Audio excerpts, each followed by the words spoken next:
In the autumn of 1941, a group of Soviet military officers gathered in Moscow to review the initial shipments arriving from America under the newly established Lend-Lease program.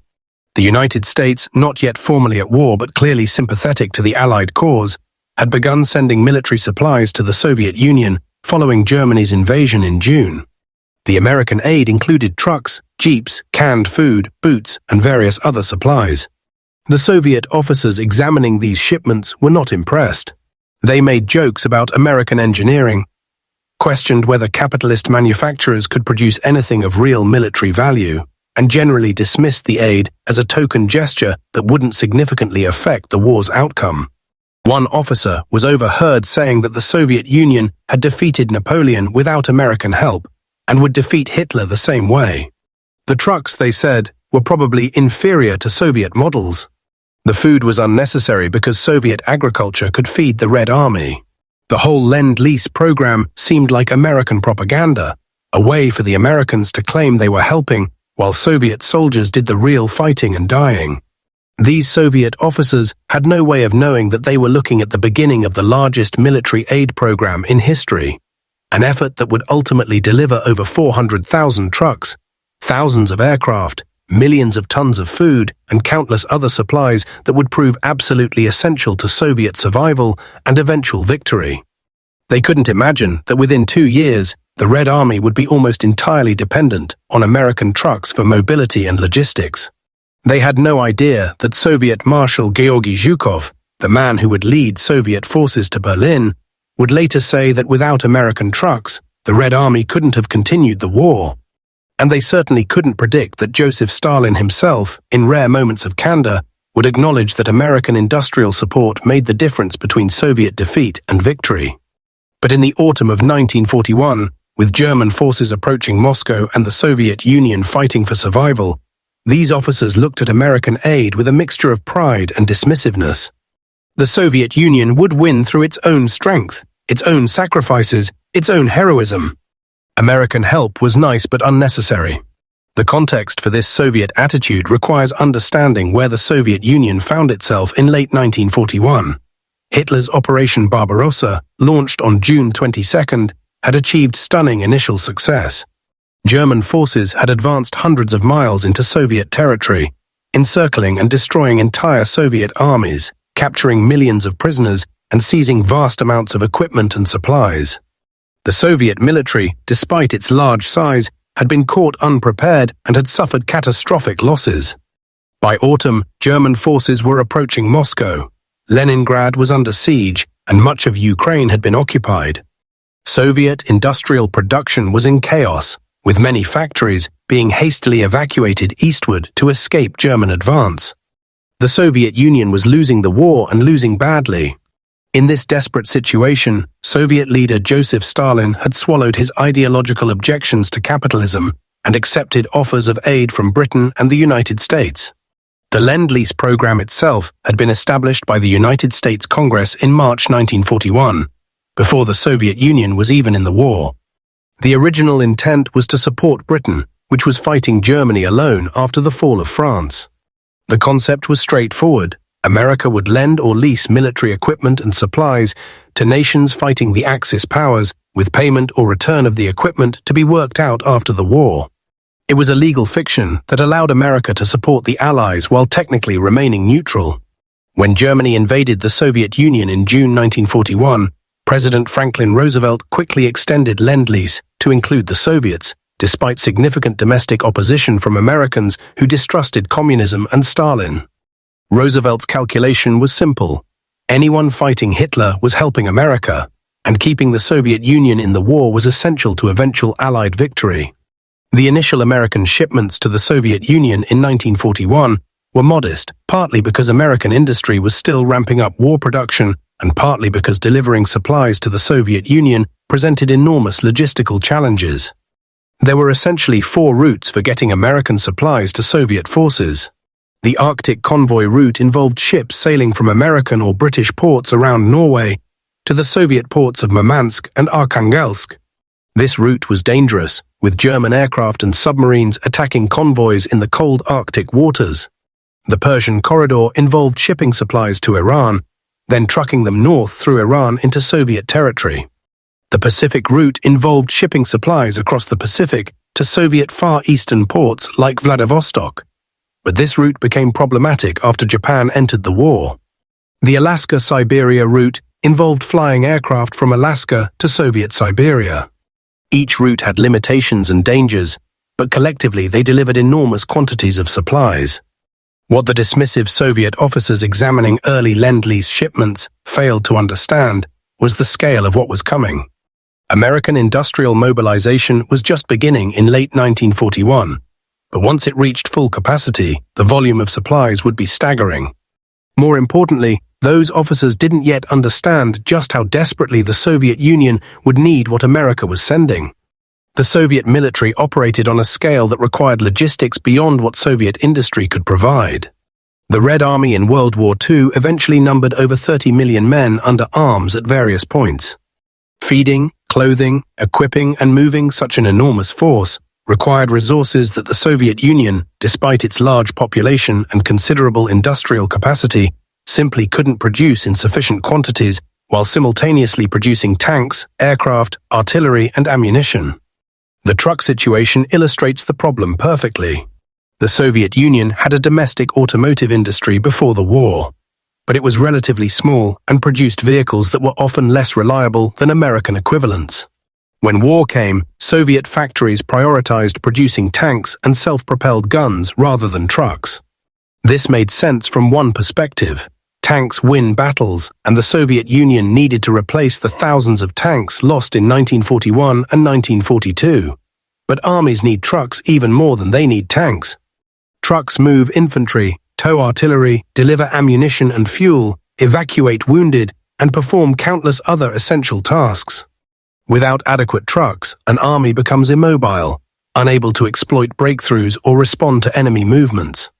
The Soviet military had learned this lesson painfully in the Finnish Winter War of 1939–40, when poor logistics had contributed to embarrassing Soviet setbacks against tiny Finland. By 1942, the Soviet truck shortage was becoming critical. Soviet offensives would succeed initially, then stall because supply lines couldn't keep up with advancing forces.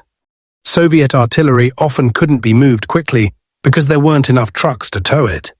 Soviet infantry had to march on foot because there weren't enough trucks to transport them. The Red Army was becoming increasingly immobile at exactly the time when mobility was essential. Soviet factories were producing trucks, but not nearly enough, and the trucks they did produce often broke down because manufacturing quality suffered under wartime pressure to maximize production volume. Soviet commanders were screaming for more trucks, but there was no way Soviet industry could produce them in sufficient numbers while also building tanks, aircraft, and weapons. This is where American Lend-Lease became crucial, though Soviet propaganda would spend decades trying to minimize its importance. The United States shipped over 400,000 trucks to the Soviet Union during the war. 400,000 trucks. To put that number in perspective, Soviet domestic industry produced about 265,000 trucks during the entire war, and many of those were of poor quality. American trucks, particularly the Studebaker US-6, became the backbone of Soviet military logistics.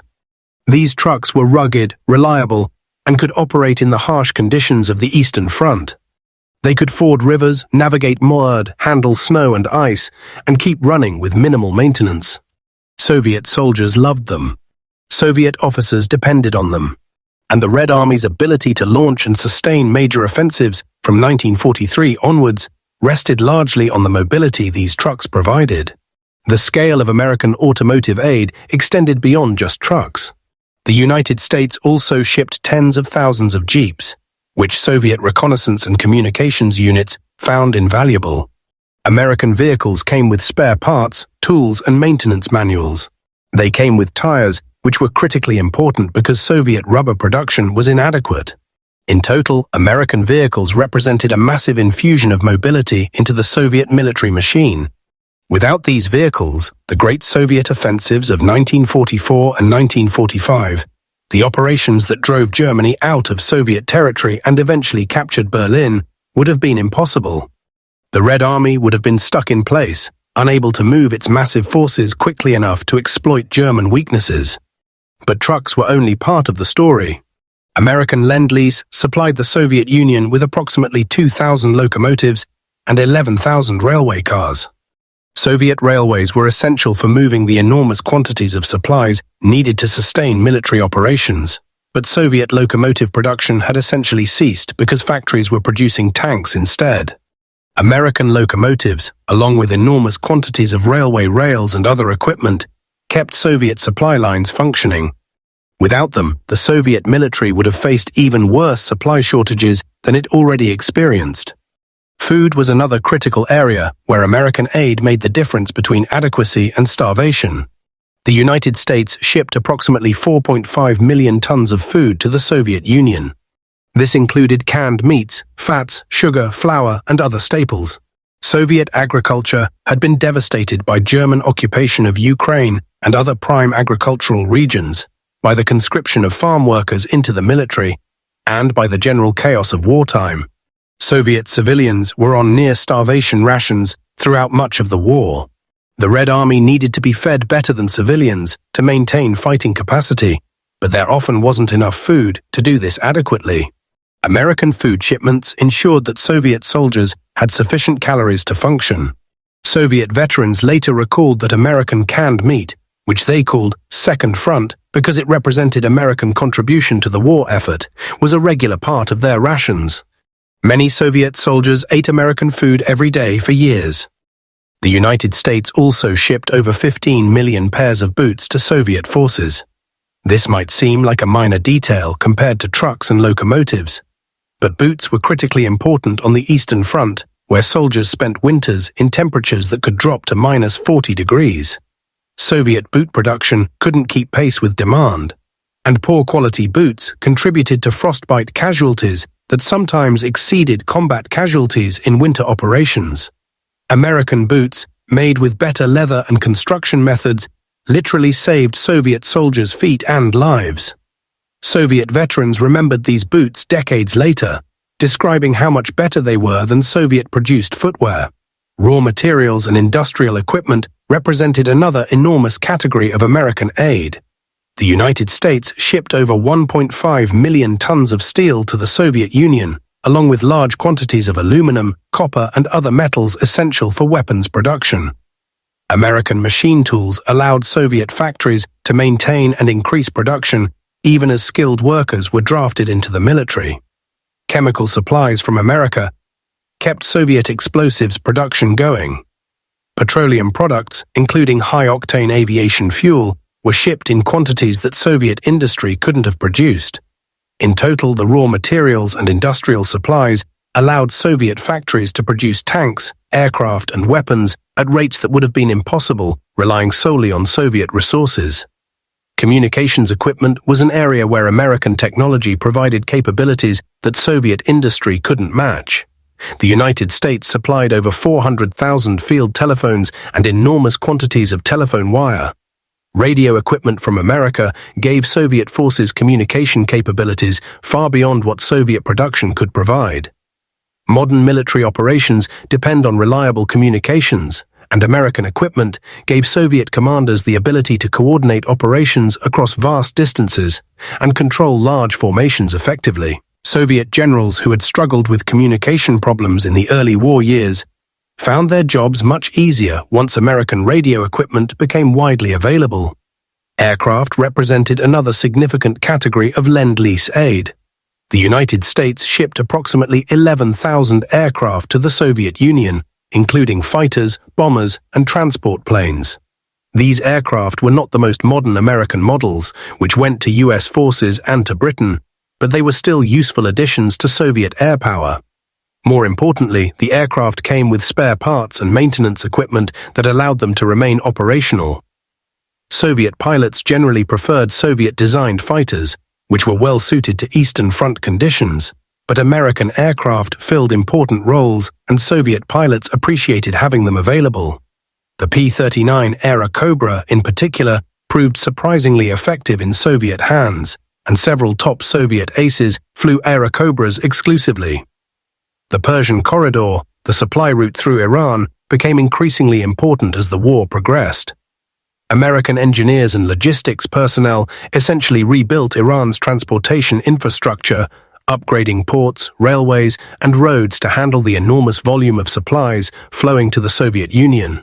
At peak efficiency, the Persian corridor was delivering over 200,000 tons of supplies per month to Soviet forces. The operation required thousands of American troops and civilian contractors who worked in difficult conditions in a country that lacked modern infrastructure. These Americans rarely saw combat, but their contribution to Soviet logistics was enormous. Soviet forces launching offensives in southern Russia depended on supplies that had been shipped halfway around the world, unloaded at Iranian ports, and trucked or railed north through Iran into Soviet territory.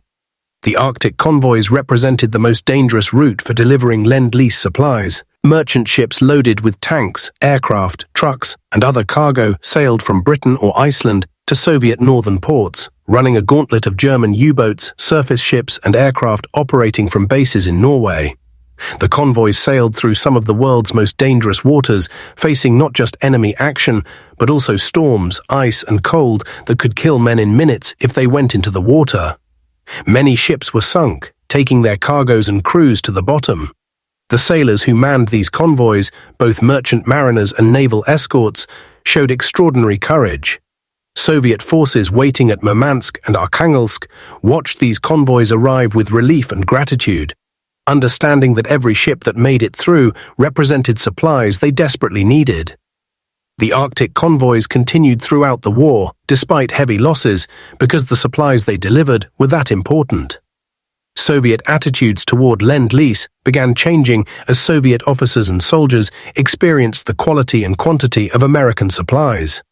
The dismissive jokes about American engineering stopped once Soviet truck drivers discovered that Studebakers were more reliable than Soviet trucks. Soviet soldiers who ate American canned meat and wore American boots developed genuine appreciation for American production quality. Soviet tank crews who used American radios for communication found them superior to Soviet equipment.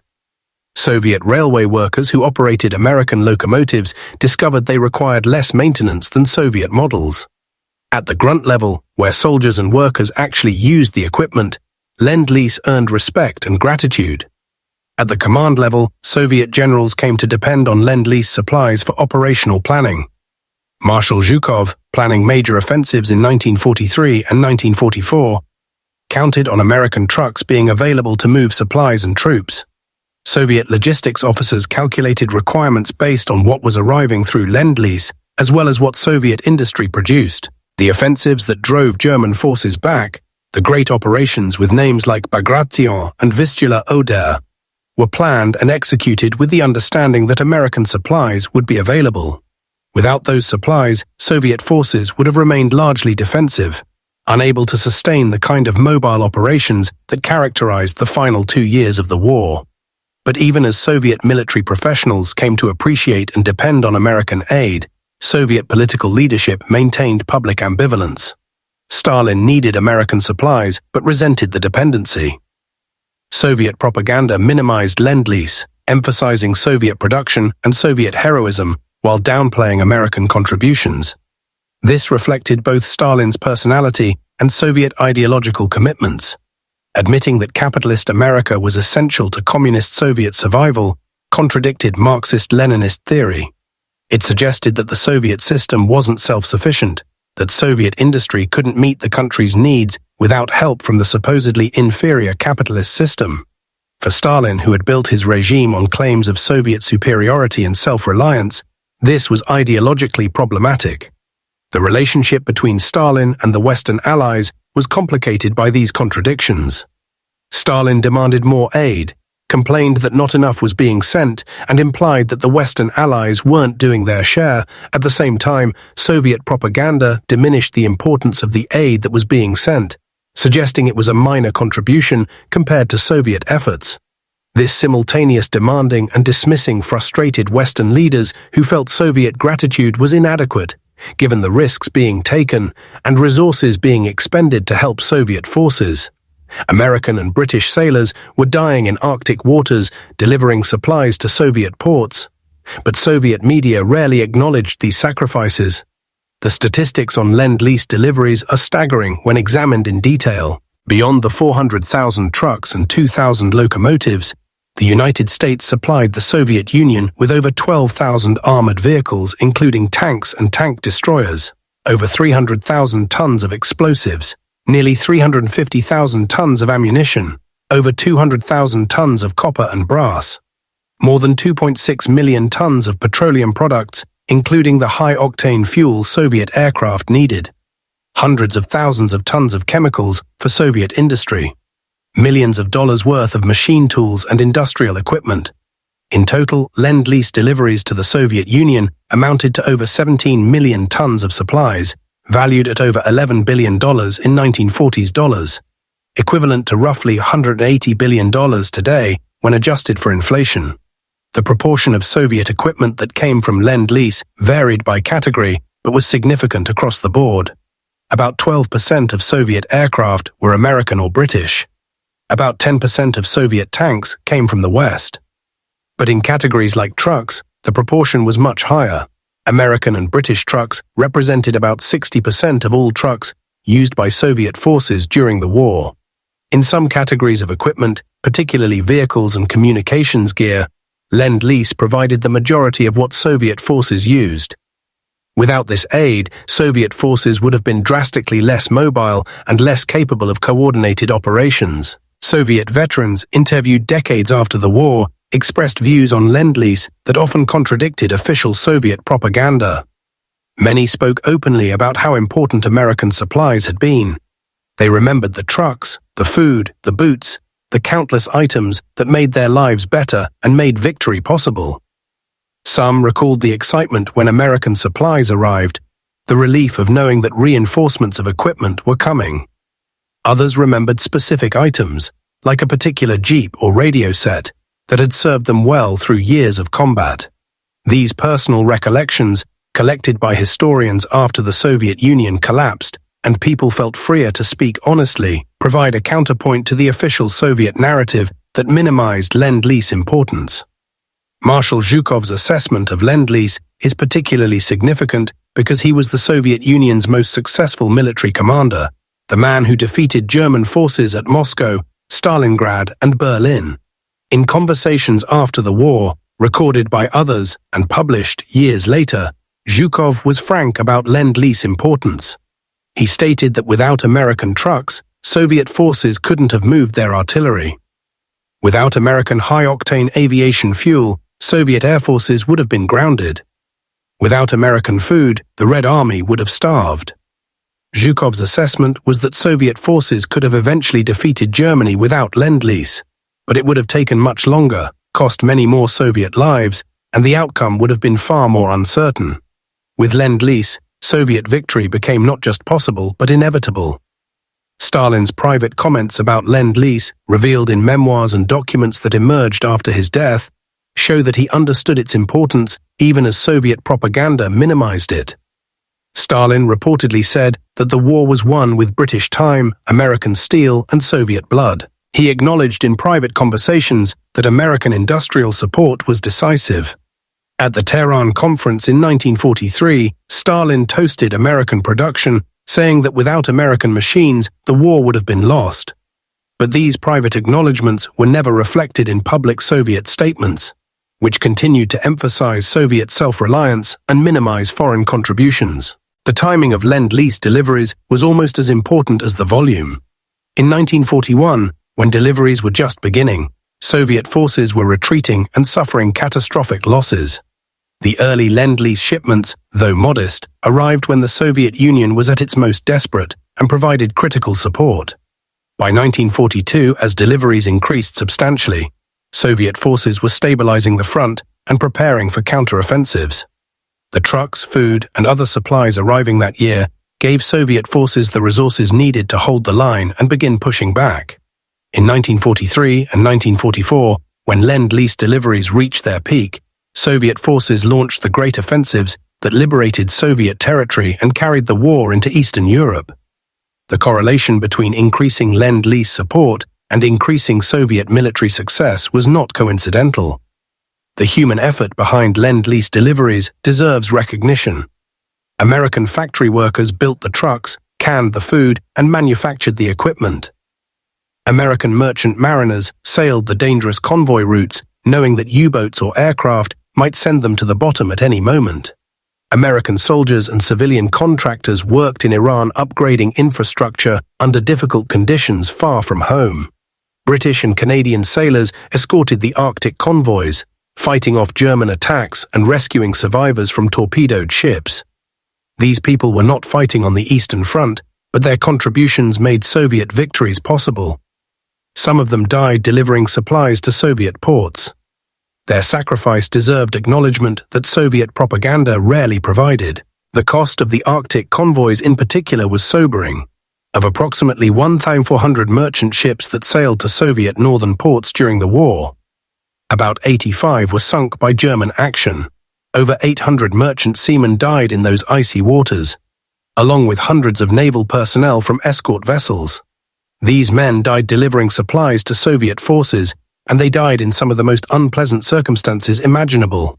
Freezing water, darkness, far from home. Some convoys lost half their ships to German attacks. The convoy PQ-17 in July 1942 was catastrophically mauled, with 24 of 35 ships sunk. Yet the convoys continued because the strategic importance of keeping the Soviet Union supplied outweighed the losses. Every ship that made it through delivered tanks, aircraft, trucks, and other supplies that Soviet forces needed desperately. The Alaska-Siberia air route, known as LSEB, provided another connection between American production and Soviet forces. American aircraft flew from factories to Alaska, where Soviet pilots took control and flew them across Siberia to European Russia. Thousands of aircraft made this journey, and dozens of Soviet pilots died in crashes during the long over-water and over-winter flights. American instructors taught Soviet pilots to fly American aircraft, working through language barriers and cultural differences to ensure the planes got where they needed to go. The operation required cooperation and coordination between two very different military establishments, and the fact that it worked despite these challenges demonstrated what could be accomplished when both sides were committed to defeating a common enemy. Soviet industrial evacuation in 1941 represented one of the most remarkable logistical achievements of the war, but it created temporary production gaps that Lend-Lease helped fill. When German forces advanced into Soviet industrial areas, Stalin ordered factories dismantled and moved east beyond German reach. Entire factory complexes were taken apart, loaded on trains, shipped hundreds or thousands of miles east, and reassembled in new locations. Over 1,500 major industrial facilities were relocated, along with millions of workers and their families. The operation saved Soviet industrial capacity from German capture, but it meant that for months those factories weren't producing anything. During this critical period, Lend-Lease supplies kept Soviet forces equipped while Soviet factories were being moved and restarted.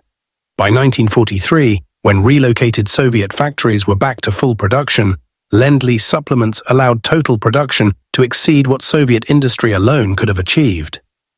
The technological transfer aspect of Lend-Lease extended beyond just supplying finished goods.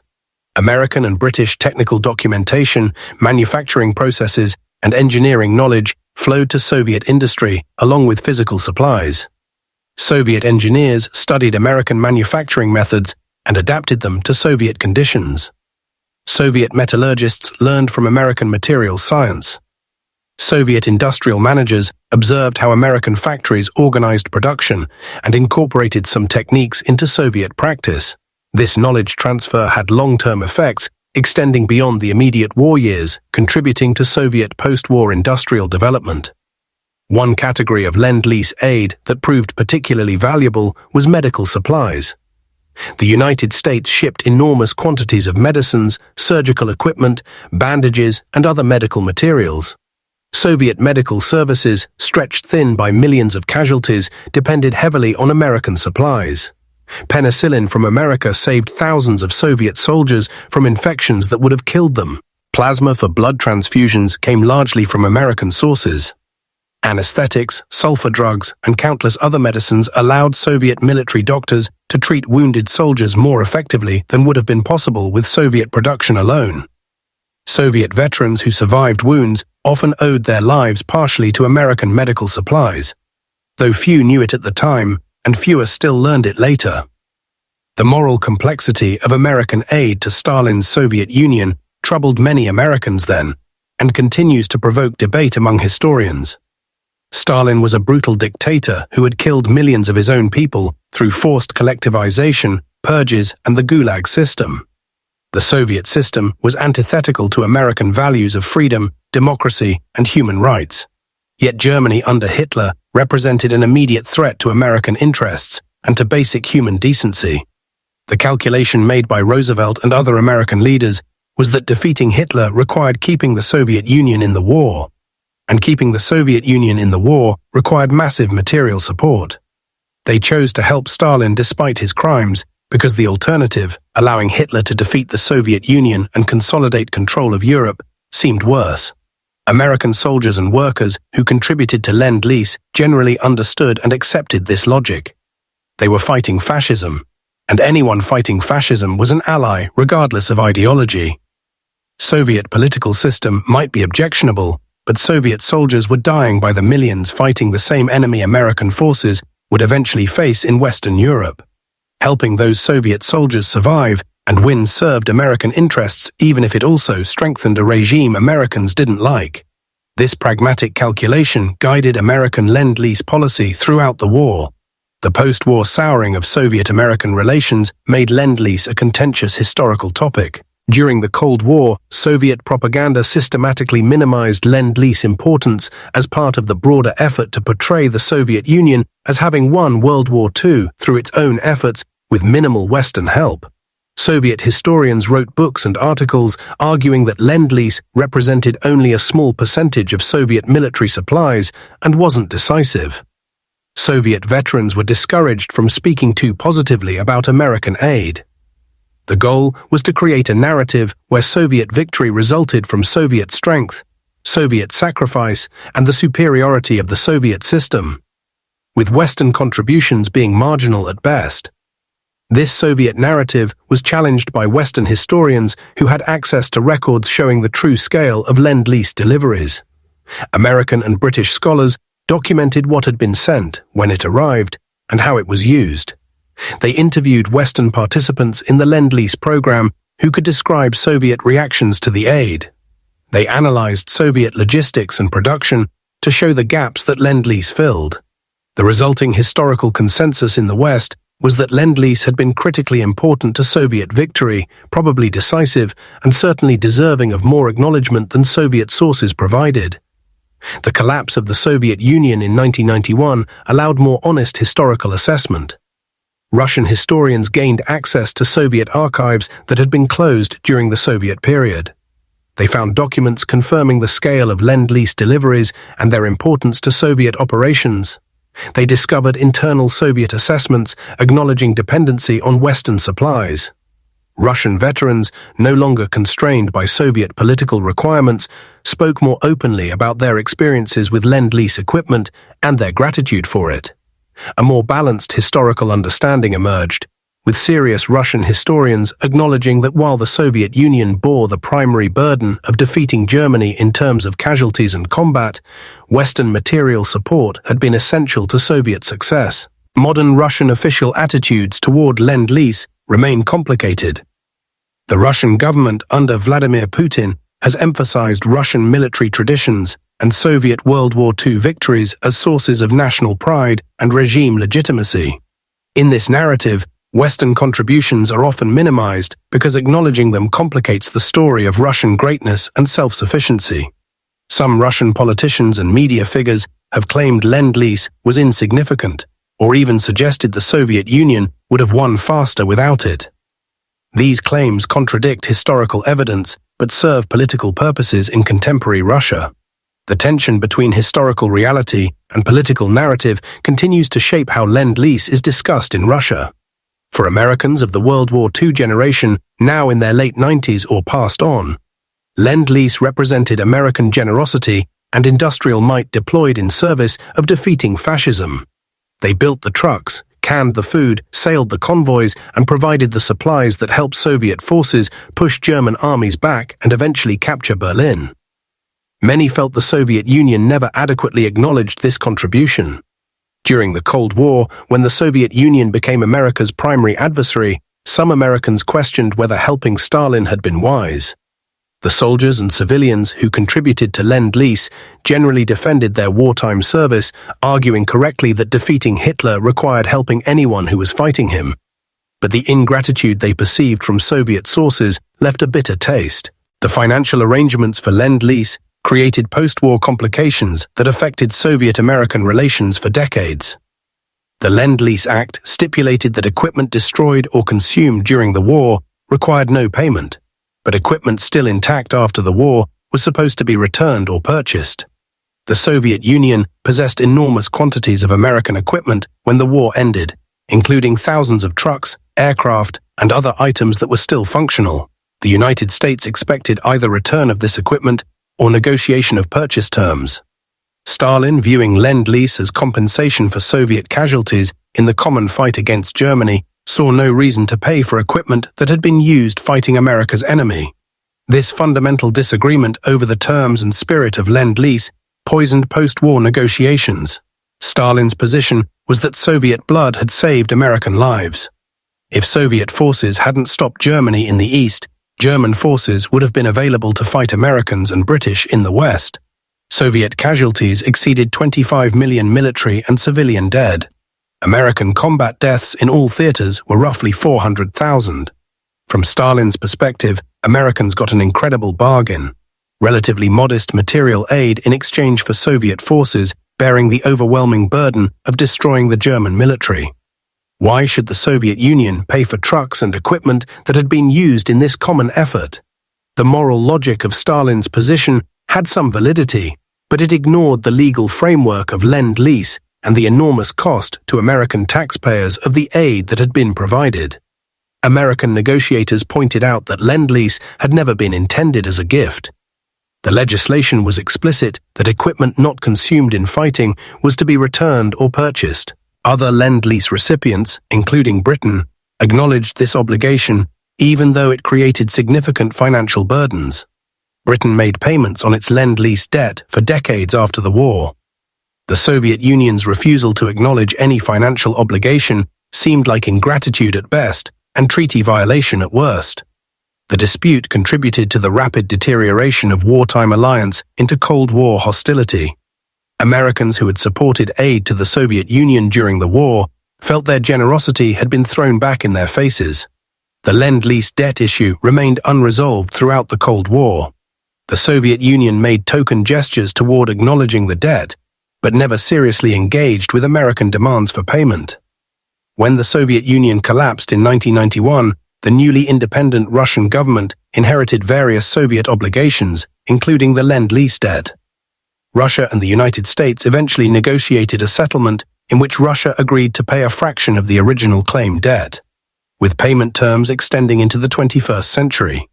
The financial aspect of Lend-Lease thus cast a shadow over Russian-American relations for over 70 years after the program ended.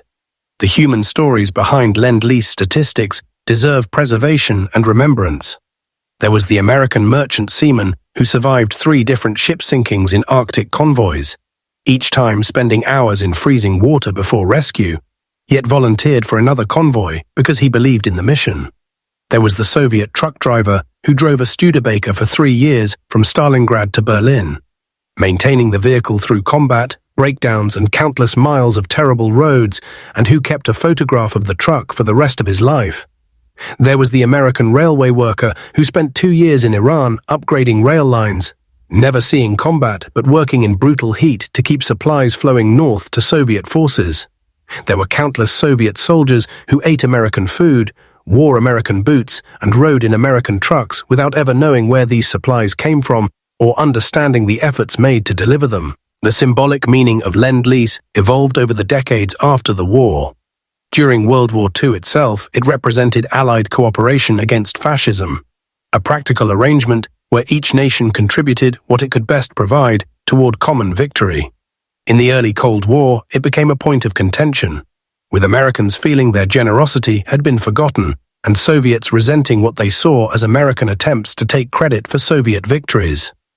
During détente in the 1970s, there were attempts to find common ground, with some Soviet sources acknowledging Lend-Lease contributions, while American sources acknowledged Soviet sacrifices. After the Soviet collapse, as archives opened and veterans spoke more freely, a more balanced assessment became possible where both the scale of American aid and the magnitude of Soviet suffering could be acknowledged simultaneously. For historians studying World War II, Lend-Lease provides important lessons about coalition warfare and logistics. The program demonstrated that modern industrial war requires not just combat forces, but also enormous support infrastructure, producing and delivering supplies. It showed that allies with different capabilities can contribute in different ways, with industrial powers providing equipment while others provide manpower and geographic position. It illustrated both the possibilities and limitations of cooperation between ideologically opposed nations united by a common threat. These lessons remained relevant throughout the Cold War and continue to inform thinking about military alliances and international cooperation today. The technology-sharing aspect of Lend-Lease had implications extending far beyond World War II. Soviet engineers who studied American equipment during the war gained knowledge that influenced Soviet post-war industrial development. Some Soviet designs from the late 1940s and 1950s showed clear influence from American equipment received during Lend-Lease. The ZIS-150 truck, a mainstay of Soviet civilian and military transport for decades after the war, was essentially a copy of the American International KR-11 truck supplied under Lend-Lease. Soviet automotive designers had learned from American engineering and incorporated those lessons into Soviet production. Similar patterns appeared in other industries, where Lend-Lease had provided equipment and documentation that Soviet engineers studied and adapted. The psychological impact of Lend-Lease on Soviet society is difficult to measure, but was probably significant. Soviet civilians and soldiers saw American equipment and understood at some level that it represented support from a distant nation. Despite propaganda efforts to minimize Western contributions, people who used American trucks, ate American food, and wore American boots knew these things came from outside the Soviet Union. This created a baseline of awareness that the Soviet Union wasn't entirely self-sufficient, that the outside world could produce goods that were as good or better than Soviet production. This awareness was ideologically uncomfortable for the Soviet regime and may have contributed to long-term erosion of confidence in Soviet economic superiority. The environmental legacy of Lend-Lease is still visible in remote regions. In the Russian Arctic, along the routes where convoys unloaded supplies, rusting equipment can still be found decades later. American trucks that broke down and were abandoned in Siberia remain where they stopped, slowly decaying in the permafrost. Aircraft that crashed along the Alaska-Siberia route lie in tundra and forest, occasionally discovered by hunters or researchers. These physical remnants connect present to past, tangible evidence of the massive effort to move supplies across thousands of miles of difficult terrain to support forces fighting thousands of miles further west. The comparative analysis of Lend-Lease aid to different recipients reveals interesting patterns. The Soviet Union received about 23% of total Lend-Lease aid, with Britain receiving about 63% and other nations sharing the remainder. But the relative impact was different. Britain, with its advanced industrial base, used Lend-Lease primarily to supplement domestic production and free resources for other priorities. The Soviet Union, with less industrial capacity relative to its enormous military, depended more critically on Lend-Lease to fill gaps Soviet industry couldn't address. The aid was proportionally smaller, but arguably more decisive for Soviet operations. This suggests that Lend-Lease effectiveness wasn't just about volume, but about targeting specific recipient needs. The counterfactual question of what would have happened without Lend-Lease has occupied historians for decades. Could the Soviet Union have defeated Germany without Western aid? The consensus is that Soviet victory would have been possible, but far more costly and uncertain. Without American trucks, Soviet offensives would have been slower and more limited in scope. Without American food, Soviet soldiers would have been less well-fed and possibly less effective. Without American raw materials, Soviet weapons production would have been lower. The war might have lasted years longer, with millions more Soviet casualties, and the outcome might have been negotiated peace rather than total German defeat. The presence of Lend-Lease didn't determine whether the Soviet Union survived, but significantly affected how quickly and decisively it could defeat Germany. The legacy of the 400,000 American trucks that saved the Soviet army extends into how we understand World War II itself. The popular image of the Eastern Front emphasizes tanks, artillery, and infantry combat, the dramatic and violent aspects of warfare. But logistics determined what forces could do, where they could go, and how long they could sustain operations. The unglamorous work of moving supplies, the thousands of trucks carrying ammunition, fuel, and food forward and evacuating wounded backward, made possible the battles that history remembers. American trucks performed much of this work, and their presence fundamentally shaped how the war on the Eastern Front developed after 1942. For Soviet veterans, memories of American equipment often remained vivid decades after the war. A veteran interviewed in the 1990s recalled his first sight of a Studebaker truck in 1943. How large and solid it seemed compared to Soviet vehicles, how smoothly it ran, how reliable it proved through years of hard use. Another veteran remembered American canned meat and how welcome it was after weeks of inadequate rations. A third recalled boots that kept his feet warm through the winter of 1944-45, when Soviet boots would have left him with frostbite. These personal memories, accumulated across millions of Soviet soldiers, represented the human reality behind the statistics of tons delivered and dollars spent. The American workers who built Lend-Lease supplies rarely knew what happened to the products of their labor. A woman working in a Detroit truck factory in 1943, riveting body panels onto Studebakers destined for the Soviet Union, probably never learned that her truck might have carried Soviet infantry into Berlin. A farmer in Iowa, whose grain was shipped to Soviet forces, never knew that his wheat-fed Red Army soldiers fighting at Kursk. A steelworker in Pittsburgh, whose metal went into locomotives shipped to the Soviet Union, couldn't have known those locomotives would haul supplies for the liberation of Eastern Europe. They did their jobs, contributed to the war effort, and trusted that their work mattered even though they would never see its ultimate impact. The Soviet officers who had dismissed early Lend-Lease shipments in 1941 as unnecessary would have been astonished if they could have seen 1944, when the Red Army advancing into Poland and Romania was transported largely in American trucks, sustained by American food, and communicating via American radios.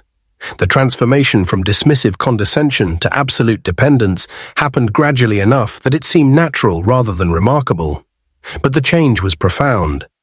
Soviet forces in 1941 had operated largely without American equipment and had been driven back in catastrophic defeats. Soviet forces in 1944 operated heavily supported by American supplies and were conducting successful offensive operations that destroyed German armies. The correlation was not coincidental. Marshal Zhukov's statement that without American trucks, the Red Army couldn't have continued the war deserves final emphasis, because it came from the man who understood Soviet operations better than anyone. Zhukov wasn't given to exaggeration or to praising foreigners unnecessarily. His assessment was professional judgment from someone who had planned and executed the major Soviet operations that won the war. When he said American trucks were essential, he meant it literally. Soviet offensives depended on those trucks to work. Without them, Soviet forces would have remained largely static, unable to exploit German weaknesses or maintain operational tempo. The great Soviet victories of 1944 and 1945, the operations that liberated Soviet territory and captured Berlin, were made possible by American industrial support that Soviet propaganda spent decades trying to minimize. The lesson Americans of the World War II generation took from Lend-Lease was that their contribution to Allied victory extended beyond military service. The men who fought and died in combat made the ultimate sacrifice, but the civilians who built the equipment, the workers who produced the supplies, the sailors who delivered the goods, all contributed to victory in essential ways. Lend-Lease represented American industrial might deployed decisively at a critical moment in history. The 400,000 trucks, the millions of tons of supplies, the countless items, large and small, that flowed from American factories to Allied forces around the world. These were the products of American labor and American organizational skill. They made the difference between defeat and victory for nations fighting for survival, and they deserve to be remembered as important contributions to the defeat of fascism and the preservation of freedom.